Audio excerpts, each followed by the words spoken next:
once a day that I would pray for you. I'd go and misbehave just so you'd notice too. सोनार आहे. सोनार हा गावातील महत्त्वाचा घटक होता. गावातील महिलांना लागणारे दागिने व विविध देवतांना लागणारे दागिने हा सोनार बनवून देत असे. याच्या या अप्रतिम कलाकुसरीमुळे त्याच्या दागिन्यांना जगभर मागणी होती. शिमगा, नवरात्र व अन्य ग्रामदेवताला दागिने घालण्याचा मान हा सोनाराचा. शब्दाचा अर्थ ज्याच्याकडे भरपूर धन आहे. पूर्वी हा धनगर समाज इतक्या दुर्गम ठिकाणी राहत होता की तिथून त्याचा पहिला बस स्टॉप देखील 10 ते 12 किलोमीटर अंतरावर असे. हे लोक ज्यावेळी गावामध्ये येत असत त्यावेळी त्यांच्या पायामध्ये चामड्याच्या वाहना, हातात घुंगराची काठी व खांद्यावर फाटकी घोंगडी या वेशभूषेत येत असत. असे असले तरी प्रत्येक धनगर हा 100 ते 125 गायींचा, 5 ते 25 म्हशींचा मालक होता. प्रत्येक गायी म्हशीची किंमत ही 8 ते 10 हजारापर्यंत होती. या सर्वांची जर विक्री करायचे म्हटले तर त्याची किंमत काही लाखापर्यंत जाते. इतक्या धनसंपत्तीचा मालक हा धनगर होता.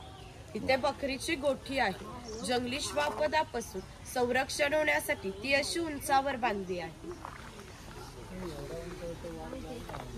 ते दालचिनीचं झाड आहे.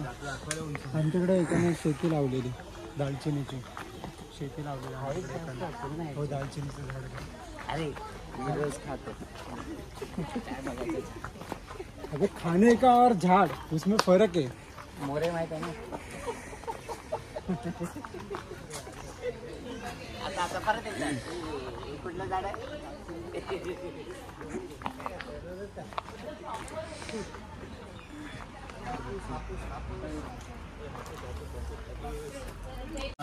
स्वयंपाकघर आहे. पूर्वी घरांमध्ये दगडमातीच्या वस्तू असतात. त्याचे जातनीसारखे दिसते त्याला घिरट असे म्हणतात.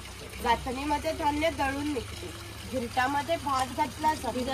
अख्खा तांदूळ बाहेर येतो व कोंडा बाजूला होतो. हे शेवयाचे लाकडी यंत्र आहे आणि ते लोखंडी यंत्र आहे. हे मोदक पात्र आहे म्हणजे कोकणी कुकर. यामध्ये खाली पाणी ठेवले जाते. या चाळणीवर केळीचे पान ठेवून त्यावर मोदक ठेवले जातात.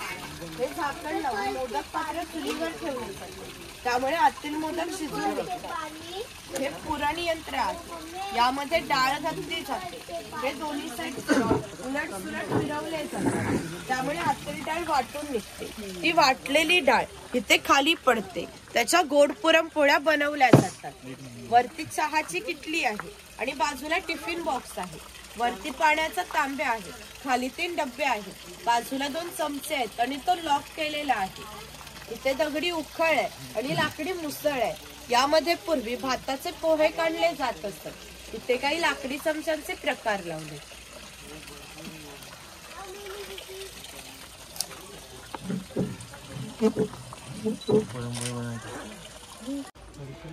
हा बुरुड आहे.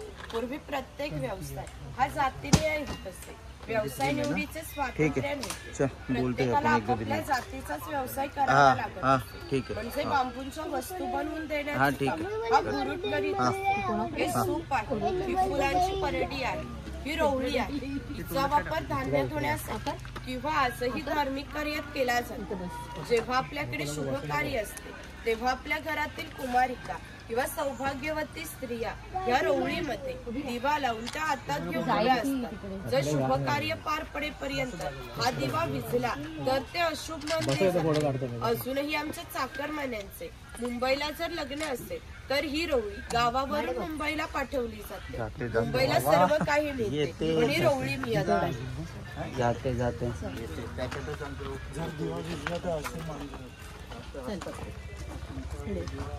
जय महाराज.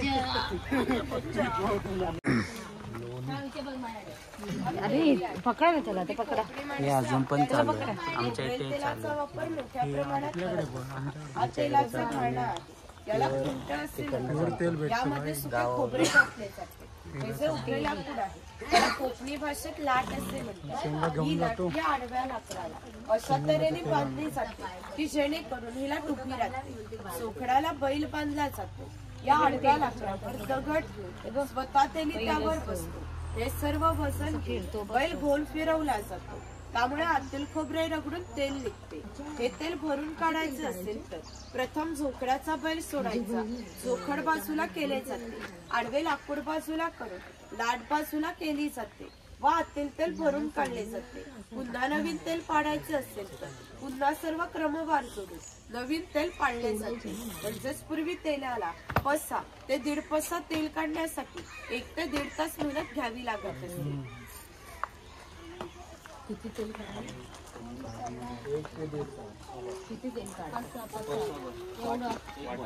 कोकणातील बंदरांना 5000 वर्षापूर्वीचा इतिहास आहे.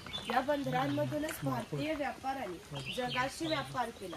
येथून निर्यात होणाऱ्या वस्तूंमध्ये हस्तकौशल्याच्या वस्तू, हस्तिदंती वस्तू, शंख, शिंपले, हिरे, माणिके इत्यादी वस्तूंची निर्यात हा वाणी करीत असे. हा कुंभार आहे. गावातील मातीशी संबंधित कामे हा कुंभार करीत असतो. गणपतीचे दिवस आले की लाल मातीचे गणपती तयार करणे, उन्हाळा आला की मातीची मडकी तयार करणे, दिवाळीचे दिवस आले की पणत्या तयार करणे, त्या प्रत्येकाच्या घरोघरी पोचवण्याचे काम हा कुंभार करीत असते. हे जे सफेद रंगाचे मडके आहे ते माडी काढण्याचे मडके आहे. कोकणामध्ये नारळाची झाडे मोठ्या प्रमाणात आहे. त्याला नारळ येण्याआधी पो येते. तिला आडवा काप दिला जातो. बाजूने विशिष्ट प्रकारचा झाडपाला लावला जातो. तो झाडपाला आतील माडी शोषून घेतो आणि थेंब थेंब गळणारी माडी हे मडके वरचे वर लावून त्यामध्ये साठवली जाते. काळाच्या ओघात 12 बलुतेदारांचे व्यवसाय नष्ट झाले, परंतु माडी काढण्याचा व्यवसाय अजूनही व्यवस्थित चालू आहे.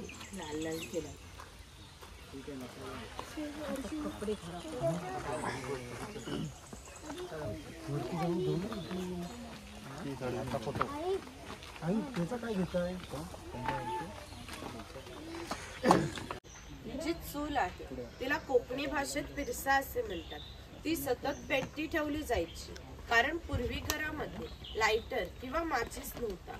शेतकऱ्याच्या बायकोला जर स्वयंपाक बनवायचा असेल तर ती ते 2-3 निखारे घेऊन स्वयंपाकघरातली चूल पेटवीत असे.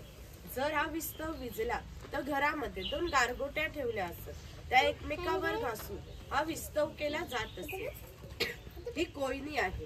तिचा वापर मासे पकडण्यासाठी केला जातो. पाठीमागे वेलीने बांधून ती पाण्यामध्ये ठेवली जाते. अंतर्गत रचना अशी आहे की आत गेलेला मासा बाहेर येत नाही. ती शेणाने सारवलेली टोपली आहे. तिला कणगी असे म्हणतात.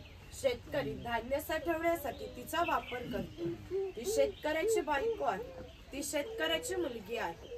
तो पाळणा आम्ही शेतकऱ्याच्या घरात कायमस्वरूपी टांगून ठेवला आहे, कारण शेतकऱ्याच्या घरी दरवर्षी पाळणा हलत असे.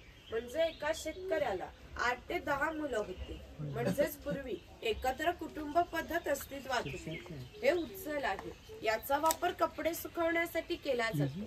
समोर गौरी गणपतीचा सण दाखवला आहे. त्या बाजूला पांगुळ गाडी आणि घोडा गाडी आहे.